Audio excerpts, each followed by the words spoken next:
ತಿನ್ನು. ಇಷ್ಟೊಂದು ಹಠ ಮಾಡಬಾರ್ದು ಛಾಯಾ. ಹೊಟ್ಟೆಲೂ ಏನೂ ಇಲ್ಲ. ಡಾಕ್ಟರ್ ಬೇರೆ ಮಾತ್ರೆ ತಗೊಳೋದಕ್ಕೆ ಹೇಳಿದ್ದಾರೆ. ನೀ ನೋಡಿದ್ರೆ ಹೀಗೆ ಊಟ ಮಾಡದೆ ಕೂತ್ಕೊಂಡ್ರೆ ಹೇಗೆ ಹೇಳು? ಸ್ವಲ್ಪ ಆದ್ರೂ ತಿನ್ಬೇಕಲ್ವಾ? ತಗೋ, ಸ್ವಲ್ಪ ತಿನ್ನು. ಬೇಡ, ನನಗೇನು ಆಗಿಲ್ಲ ಅಂದ್ಮೇಲೆ ಯಾಕೆ ಇಷ್ಟೊಂದು ಸಿಂಪತಿ ತೋರಿಸ್ತಾ ಇದ್ದೀರಾ? ಯಾಕೆ ಹೀಗೆ ಮಾತಾಡ್ತಿದ್ದೀಯಾ ಛಾಯಾ? ಇಷ್ಟಕ್ಕೂ ನಿನಗೇನಾಗ್ಬೇಕಾಗಿತ್ತು? ಗೊತ್ತಿದ್ದು ಕೇಳ್ತಿದ್ದೀರಾ ಅಥವಾ ನಾನೇನಾದ್ರೂ ಮಾಡ್ಕೊಂಡ್ಬಿಟ್ರೆ ಅಗಸ್ತ್ಯನ್ ಮೇಲೆ ಆರೋಪ ಬರುತ್ತೆ ಅಂತನಾ? ಏಯ್, ಯಾಕೆ ಹಿಂಗ್ ಅಗಸ್ತ್ಯ, ಈಗಷ್ಟು ಡಾಕ್ಟ್ರು ಛಾಯನ್ನ ಹೇಗ್ ನೋಡ್ಕೋಬೇಕು ಅಂತ ಹೇಳಿದಾರಲ್ವಾ? ಸುಮ್ನಿರಿ ಚಿಕ್ಕಮ್ಮ, ಹೀಗೆಲ್ಲ ಯಾರಾದ್ರೂ ಮಾಡ್ತಾರ ಹೇಳಿ? ಯಾಕೆ ಹಿಂಗ್ ಮಾಡ್ದೆ ಛಾಯಾ? ಈ ವಿಷಯ ಕೇಳಿ ನನಗೆ ಹೇಗಾಯ್ತು ಗೊತ್ತಾ? ಇನ್ನೇನ್ ಮಾಡ್ಬೇಕಿತ್ತು ಅಗಸ್ತ್ಯ? ನನ್ ಕೊನೆ ಉಸಿರಿರೋವರೆಗೂ ಕರ್ಕೋ ಹಾಗೆ ಮಾಡ್ಬಿಟ್ಟಿಯಲ್ಲೋ.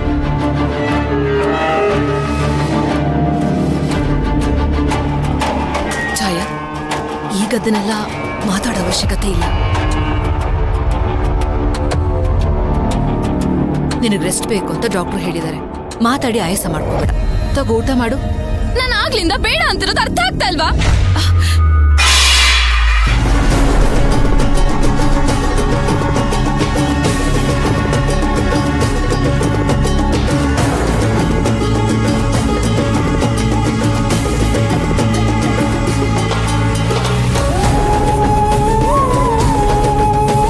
ಛಾಯಾ, ಯಾಕೆ ಈ ತರ ಹುಚ್ಚುಚ್ಚಾಗ ಆಡ್ತಾ ಇದೀಯಾ? ಹೌದು ಕಣೋ, ಹೌದು, ನನಗೆ ಹುಚ್ಚಿಡ್ತಿದೆ. ನೀನೇ ನನಗೆ ಹುಚ್ಚಿಡ್ಸಿದ್ದು.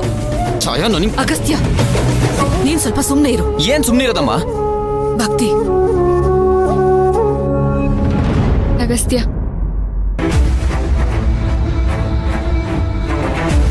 ಛಾಯಾ ನೋಡು, ನೀನು ಸಮಾಧಾನವಾಗಿರ್ಬೇಕು. ಹೀಗೆಲ್ಲ ಆಯಾಸ ಮಾಡ್ಕೋಬಾರ್ದು.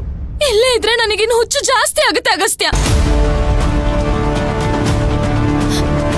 ಅಗಸ್ತ್ಯ, ಪ್ಲೀಸ್ ನನ್ನನ್ನ ಇಲ್ಲಿಂದ ಕರ್ಕೊಂಡು ಹೋಗು ಅಗಸ್ತ್ಯ, ಪ್ಲೀಸ್.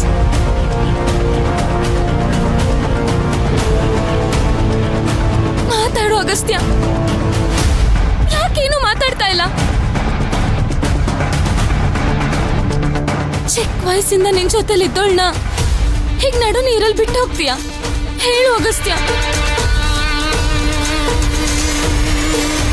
ಈ ಹುಚ್ಚಿನ ನೋಡ್ಕೊಳ್ಳೋದಕ್ಕಾಗಲ್ವಾ ನಿನಗೆ?